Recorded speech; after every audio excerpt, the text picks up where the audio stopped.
Aujourd'hui, mercredi 26 août, a eu lieu la conférence de presse de rentrée de Blanquer. Pas de surprise, aucune nouvelle annonce. Le seul élément qui a été confirmé, parce qu'il y a eu un certain nombre d'atermoiements ces derniers jours, c'est le port du masque pour les élèves de plus de 11 ans et pour l'ensemble des personnels. Voilà. À part ça, rien. Rien sur les postes, rien sur les effectifs, rien sur les dispositions à prendre en cas de détection d'un cas de Covid, rien sur le brassage des élèves, rien sur l'entrée des parents à l'entrée des écoles et des établissements pour les 6e, 5e. Rien de neuf par rapport à toutes les questions que pouvaient se poser légitimement les personnels, les élèves et les familles. Et ça, c'est encore une fois parfaitement scandaleux. Voilà.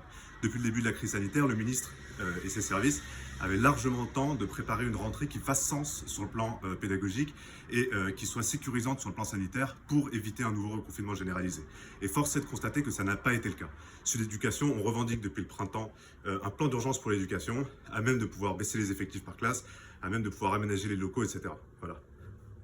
Alors, effectivement, baisser les effectifs par classe aujourd'hui, ça demanderait un certain nombre de créations de postes. Voilà. Mais ces postes, ils peuvent être créés, c'est une question de choix politique. Voilà. Il faut d'une part aller chercher dans la liste complémentaire, d'autre part admettre l'ensemble des admissibles au concours, et particulièrement les admissibles au concours interne qui vivent une situation scandaleuse. Il faut aller titulariser les contractuels qui sont très largement actuellement à temps partiel.